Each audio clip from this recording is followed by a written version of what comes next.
अमरावती महानगरपालिका मालमत्ता कर विभागाच्या वतीने सामान्य करावर 10% विशेष सूट दिनांक 2 व 3 ऑगस्ट 2025 पर्यंत। स्क्रीनवर दिलेला QR स्कॅन केल्यास ऑनलाईन पेमेंटवर मिळवा 3% अतिरिक्त सूट।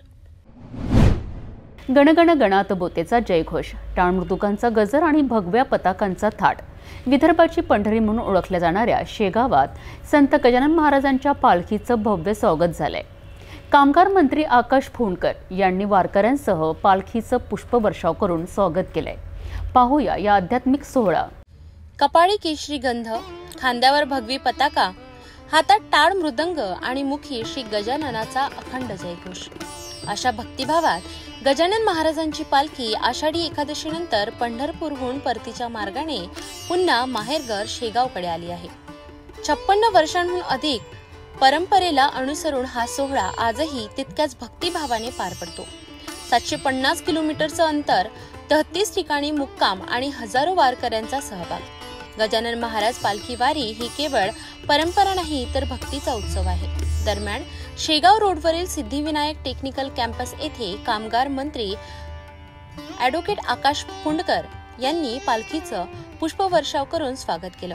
या प्रसंगी त्यांनी प्रार्थना करत राज्यातील जनतेवर आणि विशेषतः शेतकऱ्यांवर कोणतेही संकट ओढावू नये अशी श्रींच्या चरणी प्रार्थना केली। पालखींच्या दिंडीत सहभागी झालेल्या सेवेकऱ्यांनी वर्षानुवर्ष चालत आलेल्या परंपरेनुसार भगवी पताका खांद्यावर घेऊन अखंड हरिनामाचा गजर सुरू ठेवला।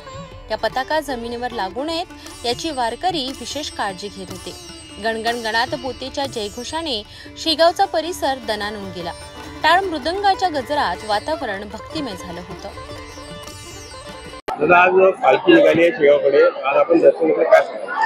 दरवर्षी आपण पाहतो की हा सोहळा अगदी नयन दिपून टाकेल असा हा सोहळा व्हायला लागलेला आहे। दरवर्षी गजानन महाराज पंढरपूरला जाऊन जेव्हा परततात तर त्यांना शेगावला सोडण्यासाठी आता नुसतं खामगाव नाही, बुलढाणा जिल्हाच नाही तर आज महाराष्ट्रातून लाखो भाविक आज या सोहळ्याला उपस्थित राहतात।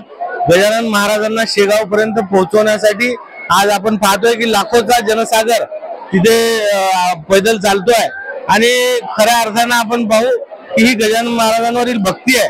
मी महाराजांच्या चरणी एवढीच प्रार्थना करेल की या सर्व लोकांच्या, महाराष्ट्रातील तमाम जनतेच्या आयुष्यात सुख समृद्धी नांदू द्या आणि हा सोहळा अधिक असाच वाढेल। मी सर्व भाविक भक्तांना या सोहळ्याच्या शुभेच्छा देतो। महाराजांकडे काही साकडं घातलाय का? निश्चित यावर्षी पाऊस चांगला आहे, तो चांगला राहू दे। या महाराष्ट्रावर कोणतेही संकट येऊ देऊ नये आणि विशेष करून शेतकऱ्यांना यावर्षी सुखी ठेव, कोणत्याही प्रकारचं संकट त्यांच्यावर येऊ देऊ नये आणि बाकी महाराष्ट्रातील तमाम जनतेच्या आयुष्यात सुख समृद्धी नांदू दे। गजानन महाराज पालखी सोहळा म्हणजे भक्ती, परंपरा आणि समृद्धीचं प्रतीक। आषाढी वारी संपल्यानंतर पुन्हा माहेर घरी आलेल्या श्रींच्या पालखींचं स्वागत पाहून शेगाव भक्तिभावाने न्हाऊन निघालं।